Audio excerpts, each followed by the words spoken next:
with things to come.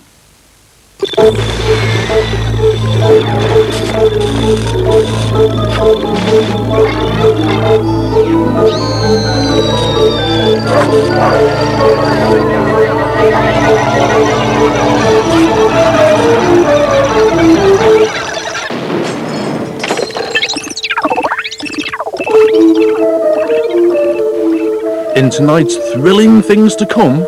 How will the rainforest tribes fight off their powerful enemies? How can this train go so fast without its wheels? In the future, will we be able to eat our way to happiness? Modern-day alchemy is being practiced by Professor Hasegawa and his team of scientists at Tokyo University. Yes, kids, that's ancient wizardry to you and me. See, by mixing together exact proportions of common metals such as copper and aluminium, they're making new materials called ceramics that have some very special properties indeed. They're superconductors, and as we can see, it's nice to know that some things are still handmade.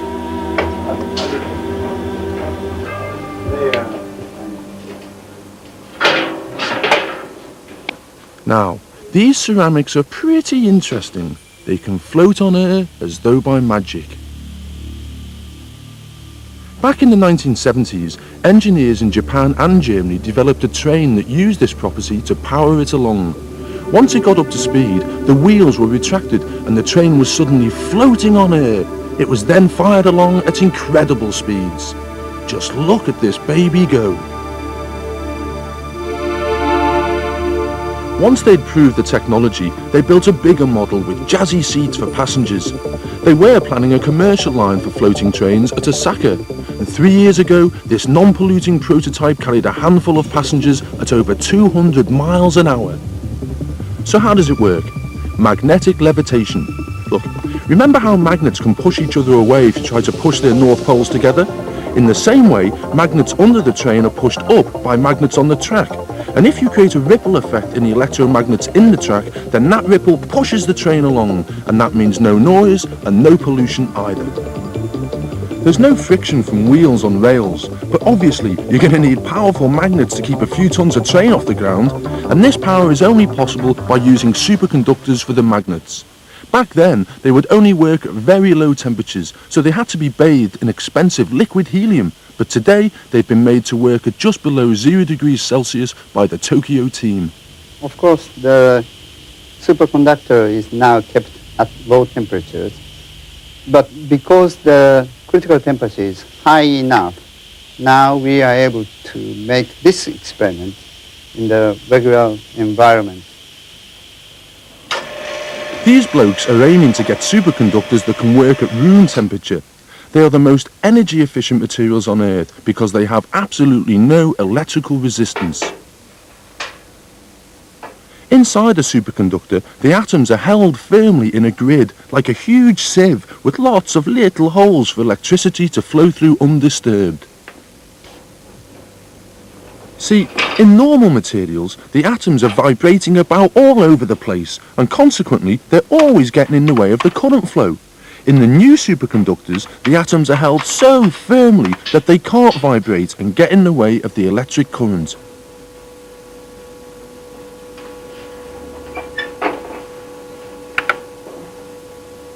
So what, you may cry?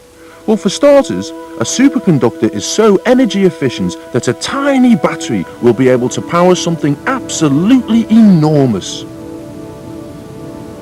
I'm not talking about just some little model in a tank or a speedboat or something. I'm talking about big ships that will be cheap to run and environmentally clean. As I speak, the Japan Foundation for Shipbuilding Advancement are working on an electric ship called the Yamato. It'll be a 100-foot-long cruiser to be launched next year, and then, who knows, even multi-story superliners. So what else can we expect?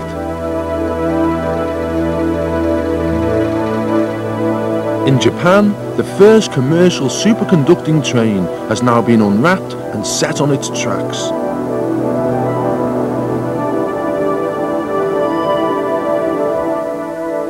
It can carry 100 people in ultimate luxury. It's not cheap, but in the future, with the new high-temperature superconductors, it could be powered up to unbelievable speeds by just one car battery. The whole network could run on a few power stations the size of your garden shed. Now isn't that a dream for the future? And it's happening now.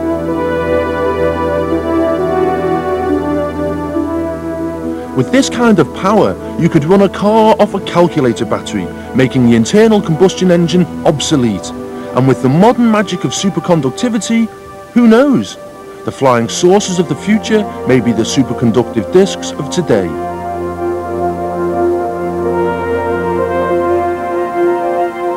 The thing is, kids, I'm not sure that I'd feel that safe hovering about in something powered by a flipping tree mint.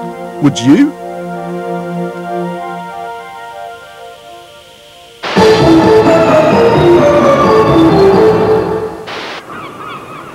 This is the island of Mont Saint-Michel off the north coast of France. Since the 8th century, it's been a place of pilgrimage for contemplative souls, and a day on the itinerary for tourists to admire the architecture. A contemporary architect, Laurent Maget, decided to take advantage of the pinnacle of the island, a spire topped with the archangel himself, which during the day casts a shadow all around the island.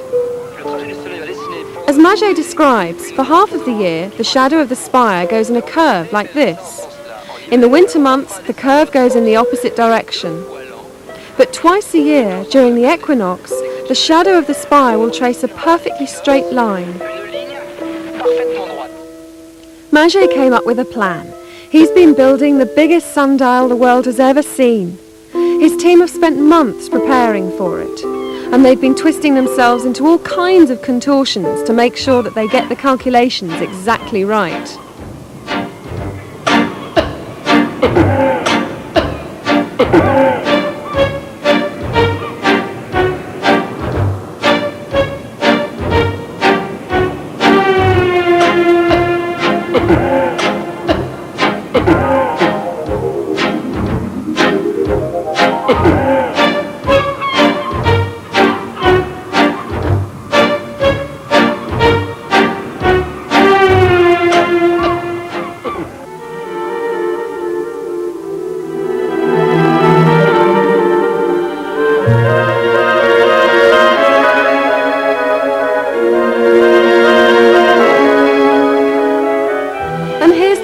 Touch, the shadow of St. Michael's spire moving over the sand as a giant needle to tell the time.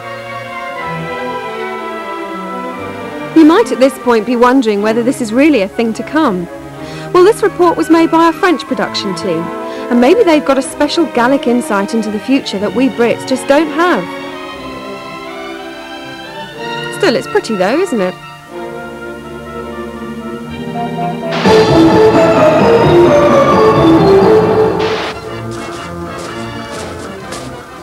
Have you ever thought about Britain's reputation abroad? Well, in the future, we'll be so unwelcome around the world that we'll have to holiday by our own polluted beaches. But with no ozone layer at all, who's going to want to sit in the sun? Well, don't worry, kids. We'll all have our very own ultraviolet detector bracelets, which will set off an alarm if you're exposed to too many harmful rays.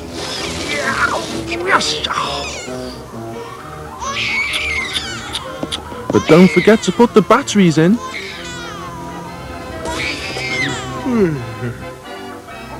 So what's there to do on the beach? Read? Yeah, but who really wants to hump all those heavy books about when you'll be able to get 60 novels on one nifty computer disk? But that's if you know how it works. Uh-oh. And of course, there'll always be the Great British Lager Lout. Because Britain will be a third world country, there may not be many facilities for parents, like the free creche for instance, so Dad will have to entertain baby.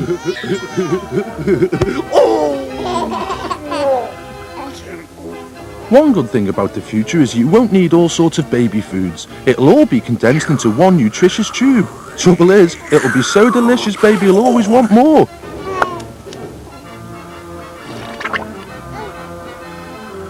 But nappies will always be the same. And of course, you'll always want some holiday photos. You'll be able to store 7,000 micropics in one tiny box. And there you go, the perfect picture.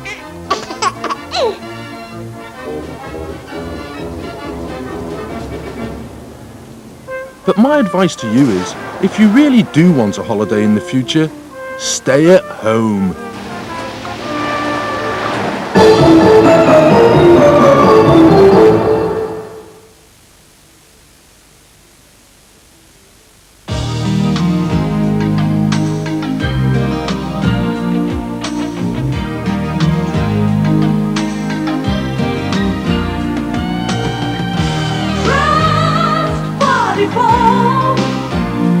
Shape for confidence, shape for comfort, shape for you.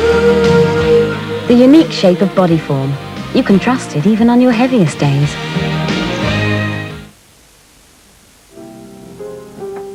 I'll have the chick sticks. What's that? It's chicken fingers. Try them. If you don't, you'll regret it. Maybe not today, Maybe not tomorrow. but soon. And for the rest of your life. Okay. Lovely. Here's looking at you, kid. I think this is the beginning of a beautiful friendship. New chick sticks from the Bird's Eye Steakhouse, the best grill in town.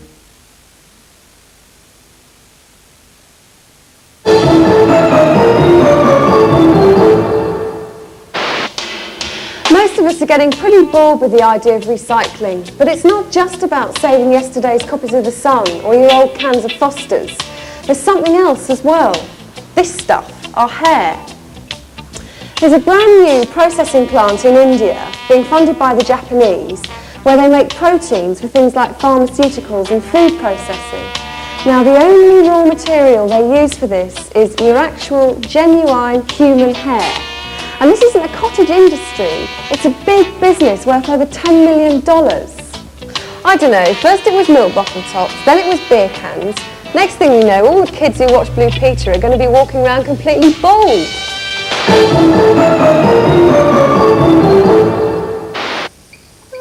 No, this isn't just about cutting down the rainforest. It's about destroying the peoples who live in them. It's in the news all the time now. The Yanomami Indians in Brazil being driven out by gold diggers. The Penan tribe in Malaysia being imprisoned for trying to fight bulldozers with blowpipes. And what's it all for? Mahogany toilet seats and disposable chopsticks. These paintings are another weapon in the rainforest tribe's fragile armoury against governments and multinationals. They're part of an exhibition of flags, mainly by rainforest people, which is touring the world in a bid to persuade the rest of us to help stop the legalised genocide of these tribes. The last year we've been developing this friendship with the Indians in order to support their projects. Once they are the guardians of the forest, they are the guardians and the gardeners of the forest. So in a way, we must support them, supporting the equilibrium of the planet and keeping this green belt that surrounds the planet in a good shape so we can survive in the planet. But the problem is that blowpipes and paintings are useless in the face of money and guns.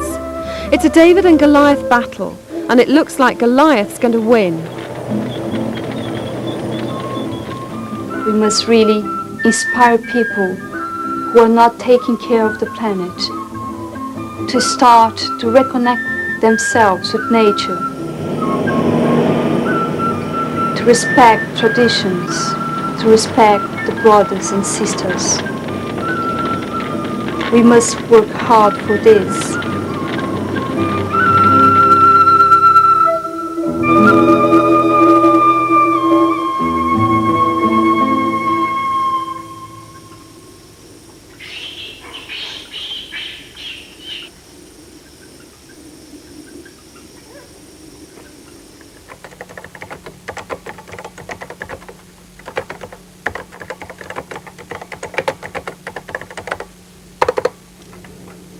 I think that cows are going to cause a lot of trouble. I mean, they're like our Frankenstein, a monster of our own making. I suppose it won't be long now before beef is made illegal. Suddenly, the beef burger will become an underground drug. Gangs of beef junkies will roam the streets, desperate to risk it for a brisket. Yeah, I suppose they'll be going round the dealers, knocking on the door. What's the password? Silly moo? OK, you're in. What do you fancy? Got a nice bit of rump, perhaps something a bit cheaper. Could do you an ounce of mince. It's lovely stuff. Hasn't been cut with any nasty hormones or colourings or anything. It's good stuff. Ordinary families will live in fear of the dreaded meat police. They'll be sat, innocently eating their soya substitute, when suddenly in they'd swoop. Hello, hello, hello, what's all this? Horseradish sauce? Yorkshire pudding? Don't tell me you haven't got a nice bit of beef to go with this somewhere, eh? Over here, Sarge, look what I've found. Beef crisps. Right, in the meat wagon with you.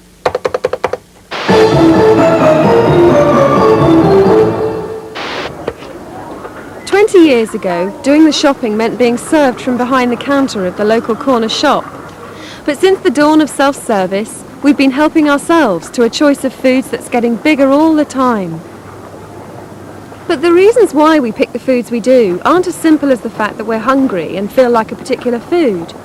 There are all kinds of other factors at work as well. Our upbringing, our emotions, snobbery, or just plain foodie fads. These women all work for a new branch of the food industry. It's called the Department of Food Acceptability, and it's part of a wider interest in why we eat what we do. Okay, back to work, ladies. The women's job is to describe the foods they're given to taste, whether they're salty, crunchy, soft or brittle, etc. The red light is to disguise the food's appearance, because that can completely distort our perception about how a food tastes. Some scientists have gone way beyond all this and started testing people's emotional responses to particular foods, and also the other way round, the kind of foods we choose when we're feeling in a particular mood.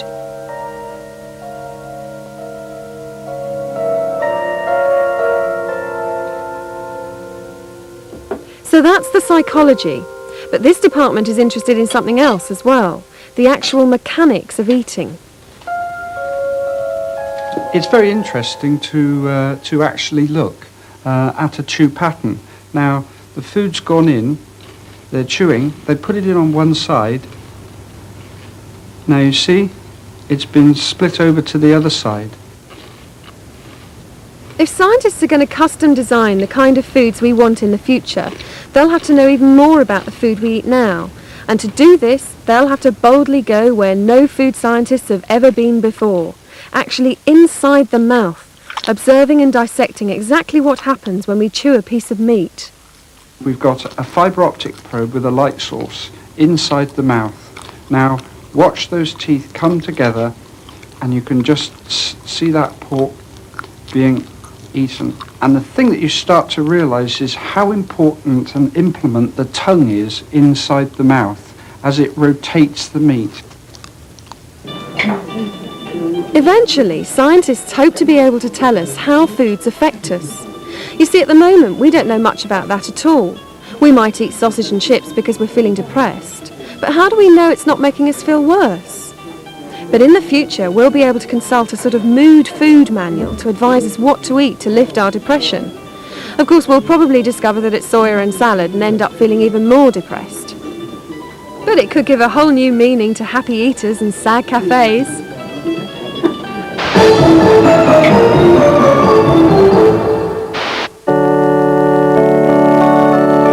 Welcome to the Church of the Subgenius. From the heart of California, a spiritual experience which is hoping to take over the world. It's the religion of tomorrow, and it's like no other religion you've ever seen. Welcome to Babylon, children. It's great to be here in the belly of the beast tonight. Before we get started with our second LAD Bible, if we could all please bow our heads and have a moment of sacred, traditional noise! Little realized, even by leading scientists, There are really two races, actually two distinct species of so-called human beings. Yes. Making sense so far? Well, don't worry about it, kids. I don't understand a word of it either.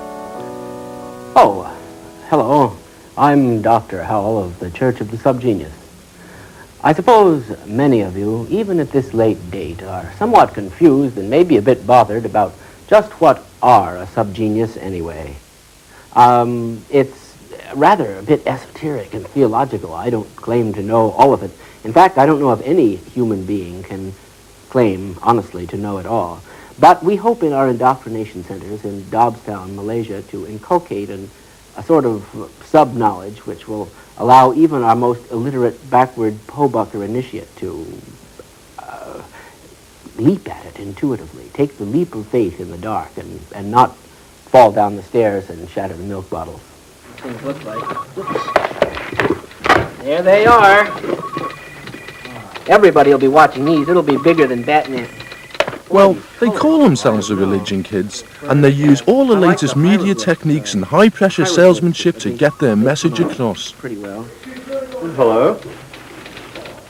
Oh, Dan, hi. Is that Quail on the line? And some very influential people seem to be hearing its message. You know, one thing there's going to be lots more of in the future is the past. Yeah. Until finally, no room for any future, just past. Office by the time this thing is over. It's a growing market. At the centre of the subgenius faith is the personality and image of Bob Dobbs, and Bob, needless to say, is their saviour. Bob's wonderful. I mean, Bob's, you know,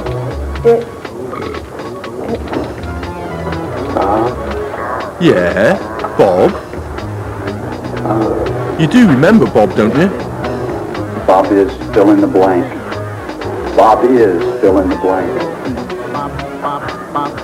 Dobbs is all man, the red-blooded he-man that every woman really wants. I think his face says it all. Each dot is a raging ideogram of lustfulness, which somehow manages to convey its message. Those who are sexually troubled one way or another should not stare too strongly at this drawing. But, of course, the message of Dobbs is one of unbounded lust for life, and that's something that can appeal to everyone. Well, yes, women have offered me sex for any tidbit of knowledge about Bob, just any little Bob story I might tell them, you know, they would offer me sex for. So I generally avoid that subject. What Bob means to me: pain and misery, sickness and death, and a headache that lasts all year. The powers of pinkness are always fighting the powers of slack. Yes, children, they're locked in a death struggle. Sometimes all over in the pink gets over in the slack town. And he's gasping, and he's choking, and he's afraid. For in this, the 20th century, we have seen the coming of a savior, a beacon of slack, a banner behind which we may all unite. It is the coming of J.R. Bob Dobbs and his mighty Church of the Subgenius. Yep, next week these wacky yank subgeniuses predict the end of the world. Again. What's the secret of life concealed in this king-size greenhouse? How can a yacht race without sails? Will surgeons be able to control our behavior?